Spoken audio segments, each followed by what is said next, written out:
സ്ത്രീ-പുരുഷ സൗന്ദര്യ സങ്കല്പങ്ങൾക്ക് അഴകേകാൻ ദക്ഷിണേന്ത്യയിലെ ഏറ്റവും വലിയ ബ്യൂട്ടി സലൂൺ ശൃംഖലയായ ടൂലിപ്സ് ബ്യൂട്ടി സലൂണിന്റെ അത്യാധുനിക സംവിധാനങ്ങളോടെ നവീകരിച്ച ബ്യൂട്ടി സലൂണിന്റെ റീലോഞ്ചിംഗ് നടന്നു.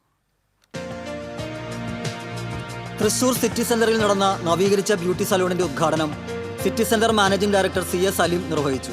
ടൂലിപ്സ് ഉടമ ഷിബുകുമാറിന്റെ മകൾ മാളവിക ഷിബുകുമാർ ഭദ്രദീപം തെളിയിച്ചു. കുടുംബാംഗങ്ങൾ, കസ്റ്റമേഴ്സ്, ജീവനക്കാർ തുടങ്ങിയവർ പങ്കെടുത്തു. വർഷങ്ങളുടെ വിശ്വസ്ത പാരമ്പര്യവും മികച്ച സേവനങ്ങളുമായി മുന്നേറുന്ന ടൂലിപ്സ് ബ്യൂട്ടി സലൂണിൽ ഏറ്റവും കുറഞ്ഞ നിരക്കിൽ ഹൈടെക് ആൻഡ് ഹൈജീനിക് സേവനങ്ങളാണ് ഉപഭോക്താക്കൾക്കായി ഒരുക്കിയിരിക്കുന്നത്. സൗന്ദര്യ സങ്കല്പ രംഗത്ത് തൃശൂരിന്റെ മുഖമുദ്രയായ ടൂലിപ്സ് ബ്യൂട്ടി സലൂണിന്റെ നവീകരിച്ച ബ്യൂട്ടി സലൂൺ അതിവിശാലമായ സൗകര്യത്തോടുകൂടിയാണ് പ്രവർത്തനം ആരംഭിച്ചിട്ടുള്ളത്. നവീകരിച്ച ജെൻസ് ആൻഡ് ലേഡീസ് ബ്യൂട്ടി സലൂണിൽ pedicure, manicure, spa, smoothening, dandruff treatment, Botox തുടങ്ങിയ സേവനങ്ങൾ മികച്ച രീതിയിൽ ഉപഭോക്താക്കൾക്കായി ഒരുക്കിയിരിക്കുന്നു. റീലോഞ്ചിങ്ങിനോടനുബന്ധിച്ച് ഒട്ടേറെ ഓഫറുകളാണ് ഉപഭോക്താക്കൾക്കായി ഒരുക്കിയിരിക്കുന്നത്. പെഡിക്യൂർ, സ്പാ എന്നിവ ചെയ്യുന്നവർക്കും 916 ഫേഷ്യൽ, ജെന്റിൽമാൻ ഫേഷ്യൽ ചെയ്യുന്നവർക്കും 50% ഡിസ്കൗണ്ട് നൽകും. അടുത്ത 5 ദിവസത്തേക്ക് ഹെയർ കട്ട് ചെയ്യുമ്പോൾ സൗജന്യമായി താടി സെറ്റ് ചെയ്യുന്നതിനുള്ള അവസരവും ഉപഭോക്താക്കൾക്ക് ലഭ്യമാണ്. കൂടുതൽ വിവരങ്ങൾക്ക് 7736 408363.